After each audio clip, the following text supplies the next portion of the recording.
আমরা সবসময় অন্যের মধ্যে দোষ আর ভুল খুঁজতে থাকি।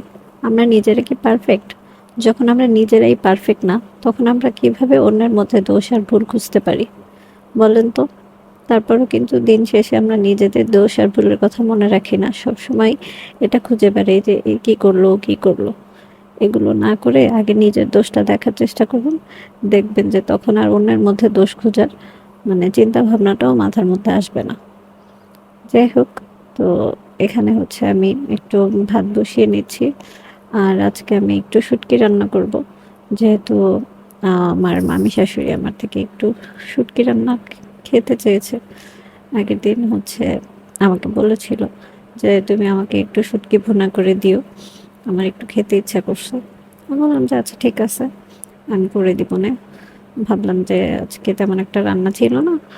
তো আমি ওনার জন্য শুটকি ভুনাটা করে পাঠিয়ে দেই। নরমালি সে সবকিছু খায় না। তো একটা জিনিস আবদার করছে।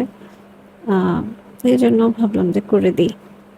ওইদিন আমার মানে শরীরটা অনেক বেশি খারাপ লাগছিল আর আমার বাচ্চাটা অনেক বেশি ডিস্টার্ব করছিল। তারপরও আর সে শুধুমাত্র পেঁয়াজের ভুনাটা খেতে চেয়েছে। আর কারণ সে খুব একটা অন্যান্য সবজি খায় না। এরপর ভাবলাম যে থাক পেঁয়াজ দিয়েই করে দিই। আর এখনকার নতুন পেঁয়াজগুলো না কাটতে খুবই কষ্ট হয়। আমি তো এমনিতেই পেঁয়াজ কাটাতে খুবই আনাড়ি টাইপের। তারপরও হচ্ছে সেদিন অনেকগুলো পেঁয়াজ কেটে নিয়েছিলাম। কারণ সে পেঁয়াজ দিয়ে ভুনা খেতে চেয়েছে। এরপরে হচ্ছে পেঁয়াজগুলোকে আমি এখানে বেশি করে তেল দিয়ে নিয়েছি। কারণ শুটকি ভুনাতে একটু বেশি তেল দিতে হয়। নাহলে ভালো লাগে না। আর এখানে রসুনটা আমি একটু থেতো করে নিয়েছিলাম। বটি দিয়ে কাটিনি। জাস্ট হচ্ছে একটা কুতা দিয়ে একটু থেতো করে নিয়ে হচ্ছে পেঁয়াজের সাথেই ভালোভাবে ভেজে নিই। এরপর এখানে আমি কোনো আদা বাটা দিইনি।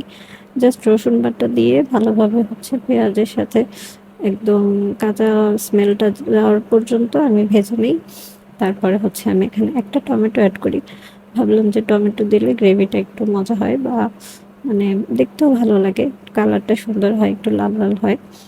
আর ভুনার টেক্সচারটা সুন্দর আসে। এরপরে হচ্ছে আমি আগে থেকে ধুয়ে রাখা ভালোভাবে গরম পানি দিয়ে আমি শুটকিগুলোকে ধুয়ে রেখেছিলাম। সেই শুটকিগুলোকে এখানে ভালোভাবে সব মশলা-টশলা দিয়ে কষিয়ে নিয়েছি। তেলের মধ্যে আমি ওই কাঁচা মশলাটা হচ্ছে আগে ভেজে নিয়ে তারপর হচ্ছে শুটকিটা দিয়ে দিই। এখানে আমি খুব বেশি কিছু একটা ব্যবহার করিনি। জাস্ট একটু হলুদের গুঁড়া, বেশি করে মরিচ দিয়েছি। মামি একটু ঝাল খেতে পছন্দ করে। আর হচ্ছে ধনিয়ার গুঁড়া। এখানে আমি জিরা-টিরা কিচ্ছু দেইনি। তাহলে হচ্ছে শুটকির ফ্লেভারটা ভালো থাকে না, চলে যায়। একদমই সহজ, কিন্তু এটা এত বেশি মজার হয়েছিল। মানে আমার হাসব্যান্ড তারপর মামি সে ফোন দিয়ে আমাকে জানিয়েছে যে আসলে এটা অনেক বেশি মজা ছিল। তো আজকে এই পর্যন্তই। সবাই ভালো থাকবেন।